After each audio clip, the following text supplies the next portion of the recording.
कामा नाही येत. कारण तू पोलीस होण्यासाठी स्पर्धा परीक्षेचा फॉर्म भरलायस हे फक्त मला आणि भैया साहेबांना माहितीये. तवा याचा बोबाटा होणार नाही याची काळजी घे. येऊ का?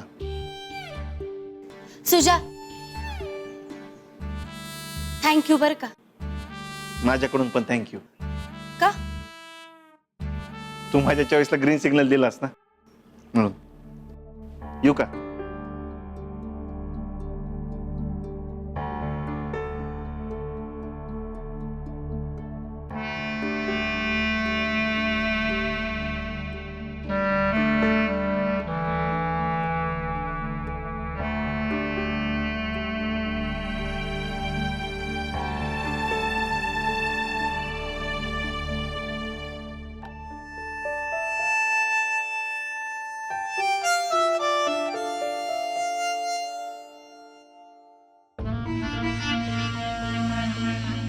काय ग?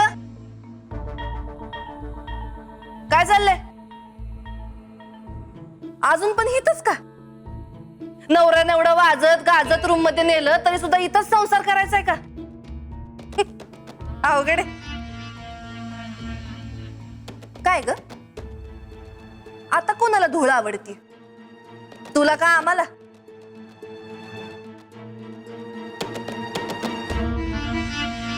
काय करते? वहिनी साहेब, तुम्ही इथं? मग भूत बघितल्यावर काय बघते आमच्याकडे? या घरात आम्ही कधी पण कुठं पण जाऊ शकतो, इथं पण येऊ शकतो. नाही, तसं नाही म्हणायचंय मला. मानायचंच नाही तर? आणि तू म्हणल्यावर आम्ही ऐकणार थोडीचे. लक्ष ठेवावं लागतं ग. आणि कसं आहे, आम्हाला विश्वास आहे, हे जे काय एवढं मोठं कांड करून ठेवलेस त्याच्यापेक्षा अजून मोठं काहीतरी कांड करायचं असणार म्हणून या घरात राहिलीस. मागावर राहावंच लागतं ग तुझ्या. ऑप्शन नाही दुसरा.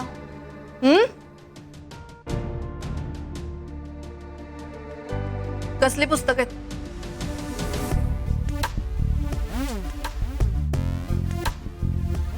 ग्रॅज्युएशन तर झालं तुझं. पोस्ट ग्रॅज्युएशन करायचा विचार आहे का काय?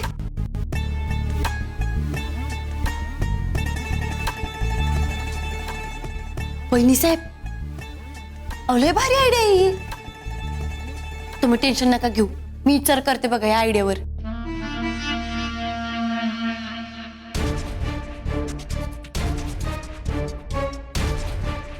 स्पर्धा परीक्षांची पुस्तक आहे ती.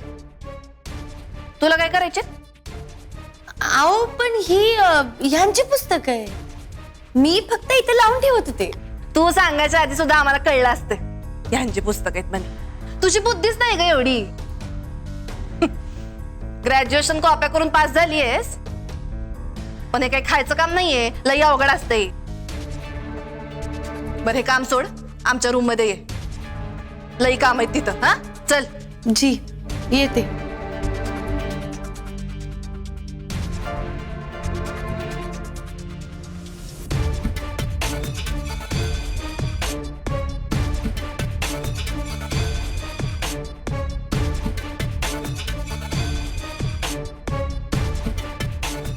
संजय, या गौबाईपासून लपूनच ठेवली पाहिजे बघ पुस्तकं.